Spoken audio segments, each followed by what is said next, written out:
बारिश, तबाही और लापरवाही। जी हां नाजरीन, आदाब, मैं हूं आपके साथ अबू हुरैरा और आप देख रहे हैं खबर खास। आज खबर खास में मुल्क में होने वाली बारिश की हम बात करेंगे जो कहर बरपा रही है। मुल्क के कई हिस्सों में लगातार बारिश हो रही है, चाहे हम आसाम की बात करें, केरल की बात करें या फिर महाराष्ट्र और गुजरात और मध्य प्रदेश की बात करें। इन तमाम हिस्सों में लगातार मूसलाधार बारिश हो रही है। खासतौर से मुंबई की अगर बात करते हैं, मुल्क का सबसे अहम शहर हर बार बारिश में डूबता हुआ नजर आता है। बारिश के मौसम में मुंबई आने जाने से लोग कतराते हैं, लोग डरते हैं। बारिश के मौसम में आखिर कमी कहां पर रह जाती है, क्योंकि बार बार हर साल इस तरह के हालात बनते हैं। या आसाम की बात करें, गांव के गांव हर बार बारिश में डूब जाते हैं। कमी कहां पर रह जाती है, या यह कहा जाए कि इंतजामिया की लापरवाही है, डिजास्टर मैनेजमेंट की लापरवाही है, हुकूमत की लापरवाही है। कमी आखिर कहां पर रह जाती है, यह बारिश आखिर इतनी डरावनी क्यों हो जाती है, आज इसी को हम समझने की कोशिश करेंगे।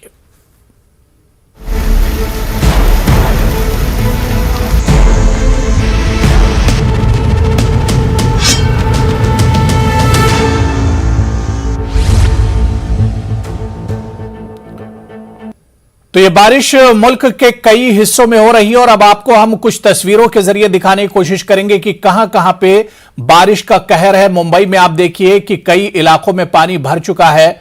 इसके अलावा वाटर लॉगिंग है, कई इलाके जो है पानी में डूबते हुए नजर आ रहे हैं। बारिश के चलते मुंबई का ट्रैफिक एक तरह से थम सा गया है, रुक सा गया है। इसके अलावा बारिश हुई तो पहाड़ से भी लैंडस्लाइडिंग एक तरह से होने लगी, पहाड़ नीचे की तरफ खिसकने लगे। और आसाम में जो तबाही हो रही है वो किसी से ढकी छुपी नहीं है और हर बार और हर साल आसाम में इसी तरह से बारिश की तबाही होती है। और बिहार की भी तस्वीर कुछ ऐसे ही है, जहां पर बारिश के मौसम में हर बार नदियों में तुगयानी आ जाती है। तो ये तस्वीरें बताने के लिए काफी हैं कि किस तरह से बारिश का कहर है पूरे मुल्क में। लेकिन सवाल वही उठता है कि बार बार जब इस बारिश के कहर का हम सामना करते हैं तो इसके लिए हमारी तैयारी फुल प्रूफ क्यों नहीं होती है।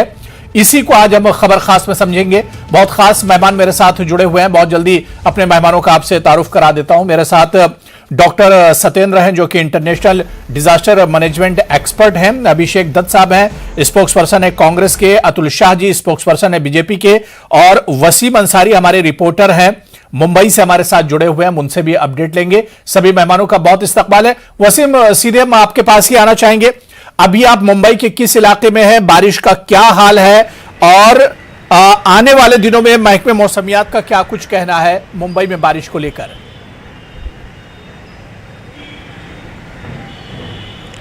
देखिए, मैं इस वक्त मुंबई के दादर हिंद माता इलाके में हूं, जहां पर फ़िलहाल तो बारिश थमी है, जिसकी वजह से सड़कों पर पानी नहीं है। ये रास्ता मैं आपको दिखाना चाहूँगा कि ये वही सड़क है जहां पे अक्सर थोड़ी बारिश के अंदर यहाँ पे जल जमाव हो जाता है। पंपिंग स्टेशंस बनाए गए हैं, साथ ही पंप लगाए गए हैं। उसी पंप के ज़रिए बाकायदा पानी निकाला जाता है। लेकिन जब बारिश की जो स्पीड है वो जब लगातार होती है, यानी कि 100 मिलीमीटर के करीब पहुंचती है, तो ये मुंबई पे साफ तौर पे असर दिखाई देता है इसका, और ये बारिश की वजह से डूबने लगती है। एक वजह इसकी ड्रेनेज सिस्टम पे भी सवालिया निशान उठने लगते हैं। और जहाँ तक हम महाराष्ट्र की बात करें तो पूरे महाराष्ट्र में भी इसी तरह के नज़ारे देखने को मिले हैं। 3 दिन का अलर्ट जारी किया गया है। कई ऐसे इलाके हैं जहाँ पे ऑरेंज और रेड दोनों अलर्ट जारी किया है। कोस्टल इलाका जो है वहाँ पर भी बारिश को लेकर अलर्ट जारी किया गया है। मछुआरों से अपील की गई है कि 3 दिन वो मछली के लिए समुद्र में ना उतरें, इस तरह की अपील की गई है। कोल्हापुर की स्थिति अभी भी गंभीर बनी हुई है। एनडीआरएफ की टीम वहाँ पे पहुँची हुई है। देर रात भी एक एनडीआरएफ की टीम पहुँची थी। और जिस तरह से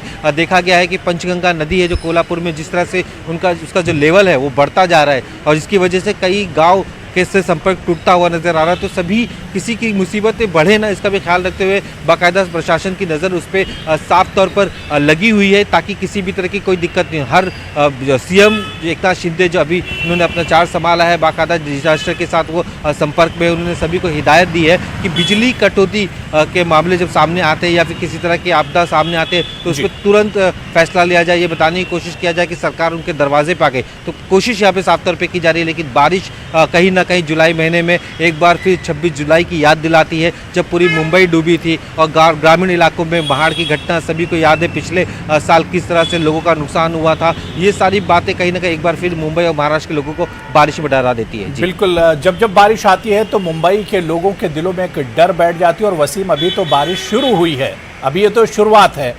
मैं अतुल शाह जी आपके पास आना चाहूंगा। अतुल जी, महाराष्ट्र से लेकर आसाम तक, गुजरात से लेकर बिहार तक आप देखिए कि बारिश से बहुत बड़ी तबाही हो रही है। हालांकि इन चीजों को जिस तरह से दिखाया जाना चाहिए था उस तरह से दिखाया नहीं जा रहा है, लेकिन मेरा सीधा सीधा सवाल यह है कि बार बार यह तबाही होती है।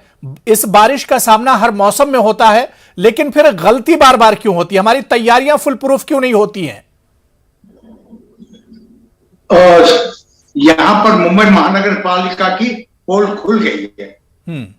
इन्होंने पिछले 3 महीने से जी सारा बताया कि नाले साफ हो गए हैं, अब इस टाइम तो बहुत अच्छा होगा।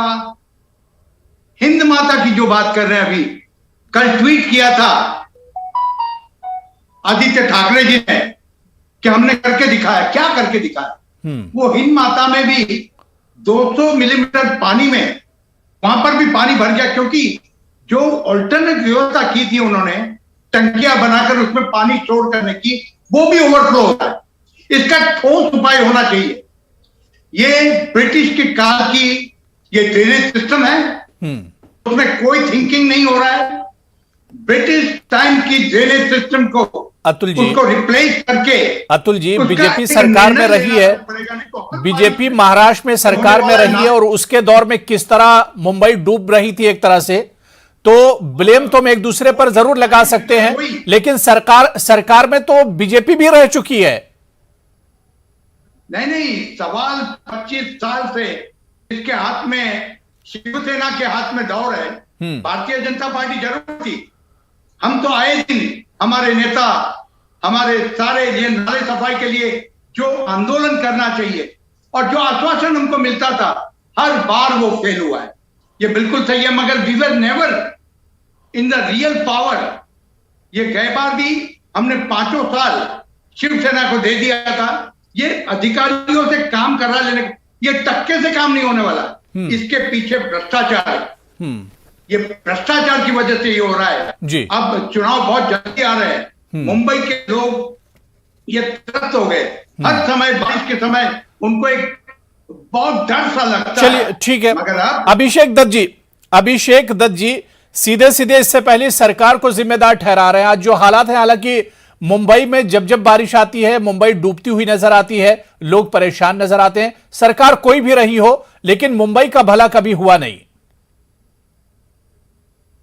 देखिए, सबसे पहले हम 2 चीजें मान के चलें जी कि जिस तरीके से भाई साहब, मैं बोल लूं 2 मिनट?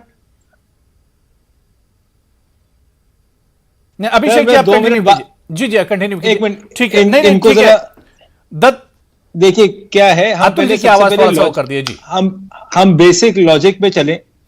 जिस तरीके से देश भर में मैसिव ट्री कटिंग हो रही है, दिल्ली का मैं एग्जांपल दूं तो पिछले 3 साल में 77,000 पेड़ काटने की परमिशन दिल्ली सरकार ने दी और 47,000 पेड़ों की ट्रांसप्लांटेशन की परमिशन दी, जिसमें केवल 15%। मेरी खुद की PIL कोर्ट में चल रही है, मैं इसलिए आपको आंकड़ों के साथ बात कर रहा हूं जी।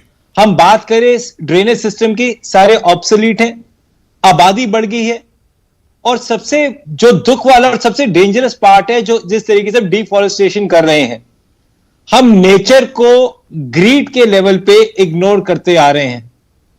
और मैं बड़ी इजीली दिल्ली में आम आदमी पार्टी को या बीजेपी को दोषी ठहरा सकता हूं, परंतु ये इशू नेचर का बहुत ज्यादा इंपॉर्टेंट है। सरकार को कहीं ऐसे कदम उठाने पड़ेंगे कि इजी ट्री कटिंग परमिशन नहीं होनी चाहिए। आज पूरी नई दिल्ली, भले मैं सेंट्रल विस्ता की भी प्रोजेक्ट की बात करूं, मुंबई में भारतीय जनता पार्टी की सरकार ने सबसे पहले 50 विधायक खरीदे, जो भी करा भगवान जाने। उसके बाद इन्होंने पहली चीज क्या करी, जो मेट्रो का शेड है जिसमें इतने पेड़ कटेंगे, उसको अप्रूव कर दिया। पता नहीं क्या कॉर्पोरेट प्रेशर इन लोगों पे रहता है। पूरी नई दिल्ली को इन्होंने 50,000 पेड़ केवल नई दिल्ली से काट दिए, बड़े बड़े टावर्स बनाने के लिए। ये जो ह्यूमन ग्रीड ऑफ गवर्नेंस है, अगर आप इस पे कंट्रोल नहीं लगाएंगे तो वो दिन दूर नहीं कि आप अपने स्टूडियो में भी नाप में बैठ के जाएंगे। हमारे यहां पे जिस तरीके से जल भराव होता है, और अब ये रेगुलर फीचर हो गया है, हर एक बारिश में नेताओं की नेतागिरी करना, एरिया में पानी में घूमना, स्टेटमेंट देना, बट इससे पब्लिक का बेनिफिट नहीं हो रहा। नहीं, बारिश आती है और चली जाती है और मसला जू का तो रह जाता है। बारिश आके चली जाती है, देखिए कई मकान गिर जाते हैं, कई लोग हादसे के शिकार हो जाते हैं, लेकिन बारिश के साथ ही जो जिम्मेदारियां होती है उन्हें भी एक तरह से भुला दिया जाता है। कारण है ना, आप आज देहरादून की तरफ जाइए, देहरादून की एंट्रेंस पे हजारों पेड़ों को काट दिया गया है। तो वहां आने वाले समय में क्या होगा, जैसी हल्की सी भी बारिश तेज होगी वो पूरा एरिया फ्लड एरिया में कन्वर्ट हो जाएगा। आपको कहीं ना कहीं गवर्नमेंट को नेचर के साथ जिस तरीके से खिलवाड़ ये सरकारें कर रही हैं, अगर आप नेशनल ग्रीन ट्रिब्यूनल के लॉ को फॉलो करते हैं, एक पेड़ के आसपास, क्योंकि मुंबई को खासतौर से अगर कई शहरों के हालात खराब हो जाते हैं, बारिश होती है, पटना पूरा डूब रहा था 2-3 साल पहले हमने देखा, और मुंबई में जो वसीम बता रहे थे 26 जुलाई को क्या हुआ था वो सबके सामने। हर बार जब बारिश होती है तो मुंबई का जो हाल होता है वो डरावना सा नजर आता है। सर, आखिर ऐसा होता क्यों है, हालात सुधरते क्यों नहीं है? देखिए, इसके जैसे अभी हमारे से पहले इन्होंने बताया, इसके दोनों कारण हैं। ये प्राकृतिक कारण तो है ही, मानव जनित कारण भी है। जो इंसान है वो अपने डेवलपमेंट के लिए, अपने ग्रीड के लिए जिस तरह के डेवलपमेंट हम लोग कर रहे हैं, अनसाइंटिफिक डेवलपमेंट, वो भी इसके लिए काफी हद तक जिम्मेदार है। दूसरा सबसे जो अहम कारण है, अभी आपने जो बारिश की एक तब्दीली आई है, बारिश के पैटर्न। बारिश पहले एक सिस्टमेटिक वे में होती थी कि 4 महीने बारिश होती थी, लगातार होती थी या रुक रुक के अपने समयानुसार होती थी। लेकिन अभी क्या प्रॉब्लम होगी, बारिश एकदम होती है। अभी जो जुलाई के अंदर यदि आप मुंबई में देखें तो मुंबई में अभी तक जो आज 7 तारीख है, लगभग 200 मिलीमीटर पानी गिरा है, जो कि टोटल जो जुलाई में गिरना चाहिए उसका 70% है। तो इस छोटे से ड्यूरेशन में जो इतनी ज्यादा बारिश हुई है वो भी काफी हद तक जिम्मेदार है। इसके लिए क्लाइमेट चेंज की ऑफ कोर्स अभी जो आईपीसीसी की रिपोर्ट्स आई हैं, inter governmental panel on climate change जो है, उसने 2021 की जो रिपोर्ट दी है उसमें बहुत ही खतरनाक स्थितियां हैं, बड़ी भयावह स्थिति जो दर्शाई है उन्होंने। खासकर जो कोस्टल एरिया जैसे मुंबई है या हमारे गुजरात के जो कोस्टल एरियाज है, ईस्ट कोस्ट में भी, उनको ज्यादा तबाही की आशंका आईपीसीसी की रिपोर्ट के अंदर दर्शाई गई। दूसरा मेन कारण, जैसा मैंने हमारे से पहले जो हमारे स्पीकर थे उन्होंने बताया कि विकास, ठीक है विकास जरूर है, लेकिन विकास जो हम अपनी कुदरत की उस पर नहीं कर सकते। कुदरत और विकास के बीच में एक तालमेल की बहुत जरूरत है। अब मुंबई के अंदर मेन लीजिए क्या प्रॉब्लम है कि मुंबई के अंदर एक तो आबादी बहुत ज्यादा बढ़ गई है, वहां का जो ड्रेनेज सिस्टम है बहुत पुराना सिस्टम है। तीसरी जो सबसे अहम चीज जो मुंबई के अंदर है कि वहां पे ड्रेनेज को मेंटेन करना ये नहीं हो पा रहा है। खासकर अभी जो जिस तरह से ड्रेनेज में जो ब्लॉकेज हो जाते हैं, तो उसके लिए भी ये भी काफी अभिषेक जी आ रहा हूं जी, ये भी काफी हद तक उसके लिए जिम्मेदार है। तो डिफॉरेस्टेशन ऑफ कोर्स इसके लिए बहुत बहुत जिम्मेदार है। और ये लेकिन सत्येंद्र जी मेरा सवाल ये भी है कि सरकारें जिनके डिजास्टर मैनेजमेंट जिनके पास होता है और पूरा इंतजामिया और एडमिनिस्ट्रेशन जिनके पास होता है, क्या आपको नहीं लगता है कि मतलब एक लंबा वक्त तो जरूर लगेगा लेकिन मसले का हल निकाल सकती हैं? ऐसा नहीं कि मसले का हल नहीं है।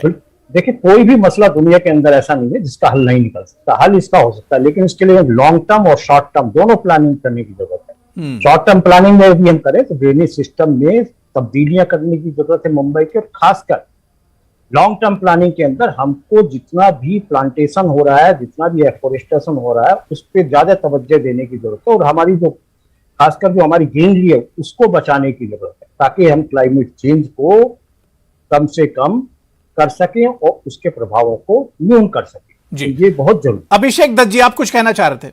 अभिषेक जी, आपसे अपना एक पर्सनल पॉलिटिकल एक्सपीरियंस, मैं 10 साल से निगम पार्षद हूं, तो मैं आपसे नोटिस करूंगा कि कई पॉलिटिशियन ड्रेनेज सिस्टम बनाने में बहुत ज्यादा संकोच करते हैं। ये एक पॉलिटिकल विल की मैं आपसे बात करूं।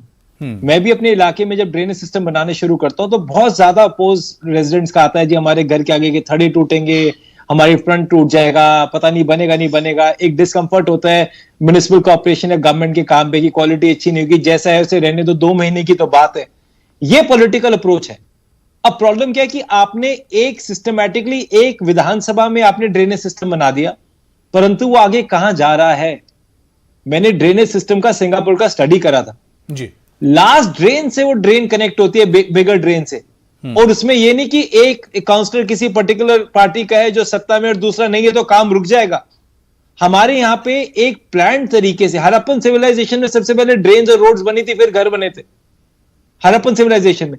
आज ड्रेनेज सिस्टम को प्रमुखता देनी पड़ेगी, नेचर को अपने को ध्यान देना पड़ेगा, और आप नालों की रेगुलर डीसिल्टिंग अगर कराते हैं, आज की डेट में बहुत अच्छी मशीनरी हमारे पास है, सुपर सकर मशीन्स हैं जो पूरे के पूरे ड्रेनेज सिस्टम को डीसिल्ट कर देती हैं जी। परंतु जो corruption with in the system है, कागजों में डीसिल्टिंग होना, नेट के ऊपर आंकड़े चढ़ा देना कि जी 90% ड्रेनेज सिस्टम क्लीन, और फिर आरोप प्रति आरोप कि हमने तो कर दिया था बट बीएमसी ने कर दिया था, केंद्र सरकार ने नहीं करा, या दिल्ली सरकार ने तो कर दिया, एनसीडी। नुकसान किसका हो रहा है?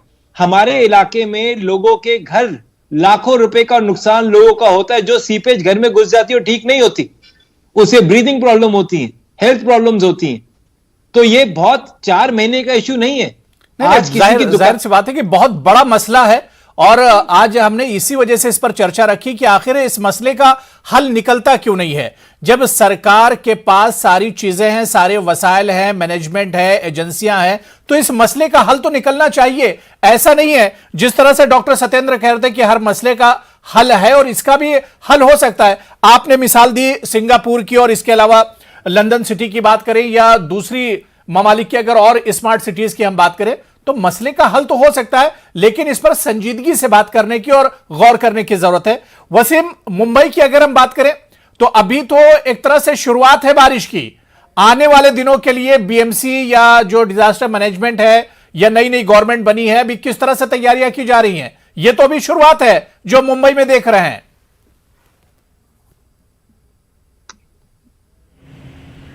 देखिए, जिस तरह से यहाँ पे सियासती करवट हुई है, उसके बाद कहीं ना कहीं महासरकार पे काफ़ी दबाव होगा, क्योंकि जिस तरह से देखा गया है कि शुरुआती दौर में ही बारिश की वजह से मुंबई की सड़कों पर पानी देखने मिले, कई तरह के लोगों के नुकसान देखने मिला। भले ही सीएम रात को पहुंच जाते हैं डिजास्टर मैनेजमेंट से के कच्छ में और वहां से उनकी जानकारी लेते हैं। मुंबई की अगर बात करें तो 5000 के करीब CCTV लगाए गए हैं, उसी के आधार पर अब भी मुंबई को कहीं ना कहीं नापा जाता है, उसी के आधार पर उस पर वॉच की जाती है और उसी के आधार पर सारी चीज़ों को इकट्ठा करके जानकारी वहाँ पर रात बचाव का काम शुरू किया जाता है। जिस तरह से देखा गया है कि महाड़ में पिछले साल जो घटना हुई, इसके बाद कोल्हापुर की घटना, NDRF की टीम भेजी जाती है तो वहीं पे 2 कोल्हापुर भेजी गई, तो मुंबई में 5 NDRF की टीम रखी जाती है। इसकी वजह साफ तौर पे यही है कि कहीं ना कहीं दिक्कतें मुंबई में अक्सर देखने को मिलती है, जिसका असर मुंबई की लाइफलाइन लोकल पे पड़ता है। सड़कों पे यातायात बंद हो जाते हैं, लोग अपने ऑफिस में नहीं पहुंच पाते हैं और लोग बच्चे स्कूलों तक नहीं जा पाते हैं। तो बहुत सारी चीज़ें हैं जो खास करके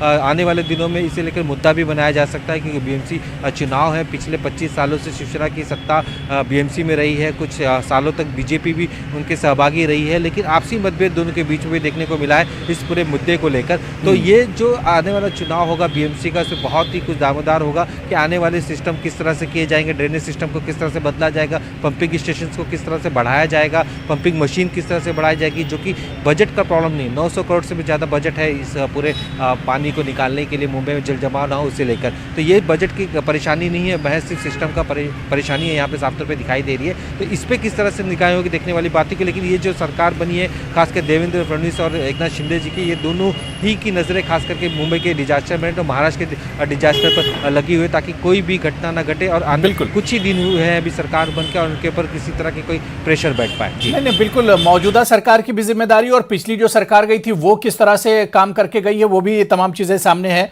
अतुल शाह जी, मैं आपके पास आना चाहूंगा।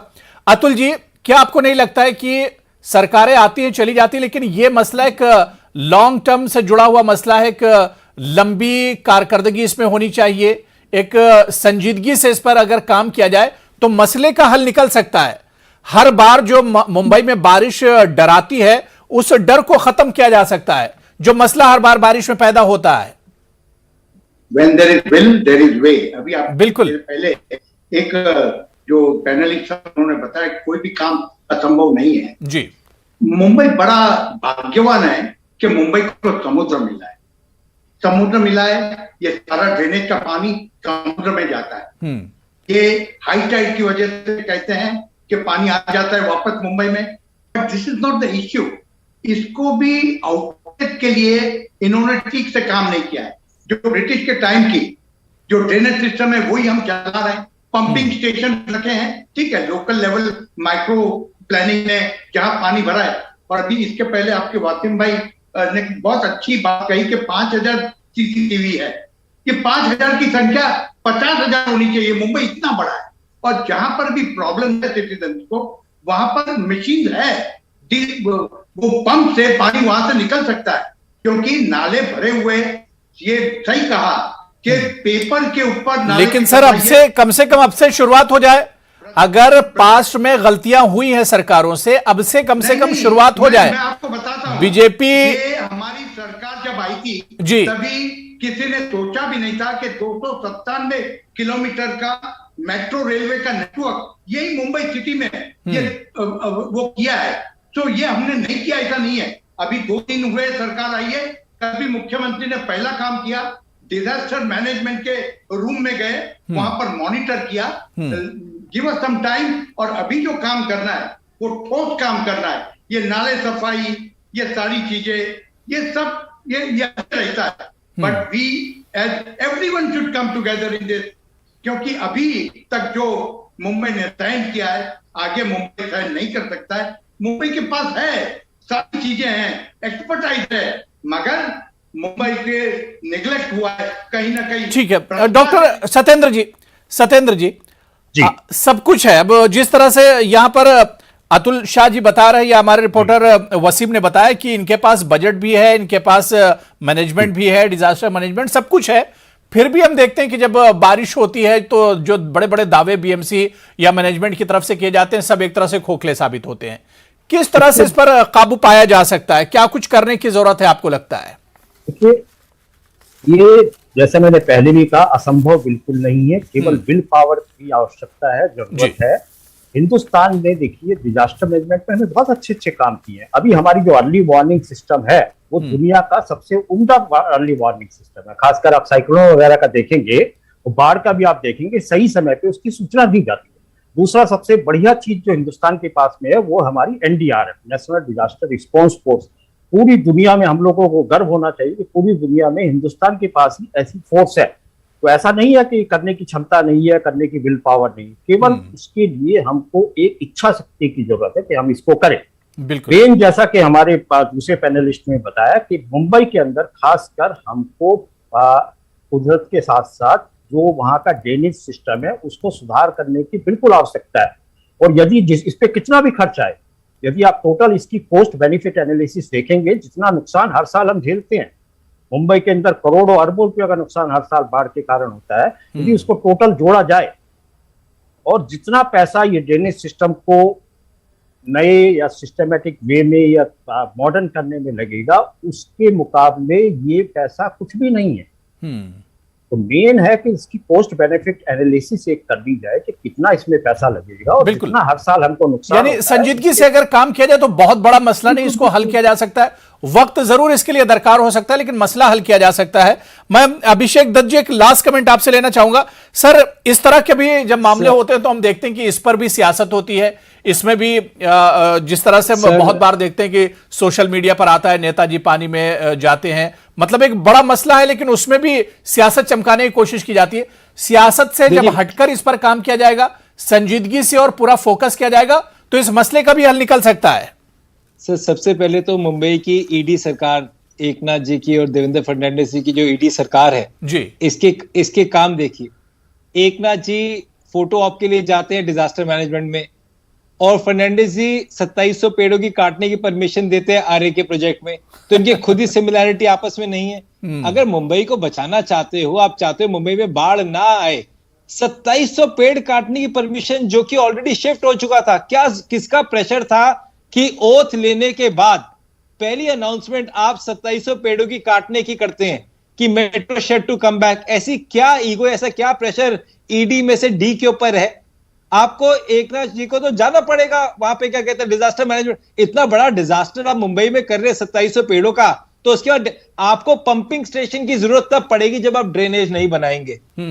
आपका फोकस क्लियर होना चाहिए कि एक ड्रेनेज, क्योंकि प्रॉब्लम दिल्ली की क्या है, हजारों करोड़ रुपए पब्लिसिटी में खर्च होता है मीडिया कैंपेन के अंदर और एडवर्टाइजमेंट में। बिल्कुल, देखिए बहुत बड़ा मसला नहीं है, बस संजीदगी से काम करने की जरूरत है, इस पर सियासत नहीं होनी चाहिए। और बार बार जिस तरह से पानी पानी मुंबई हो जाती है, इस पे भी अगर सियासत न हो और संजीदगी से काम किया जाए तो इस मसले का भी हल निकल सकता है। वक्त जरूर इसमें लगेगा, लेकिन ऐसा नहीं है कि मुमकिन नहीं है, मुमकिन है और इस पे रोक लगाई जा सकती है और मसले का हल निकाला जा सकता है। लेकिन बस वही है कि संजीदगी से जो इंतजामिया है, जो महकमा है, जो सरकार है, उसे संजीदगी से इस पर सोचना होगा और फोकस करना होगा। बहुत बहुत शुक्रिया अभिषेक दत्त जी मेरे साथ जुड़ने के लिए, अतुल शाह जी, वसीम आपका भी बहुत बहुत शुक्रिया और डॉक्टर सत्येंद्र जी, सभी का बहुत बहुत शुक्रिया डिबेट में जुड़ने के लिए। आदाब।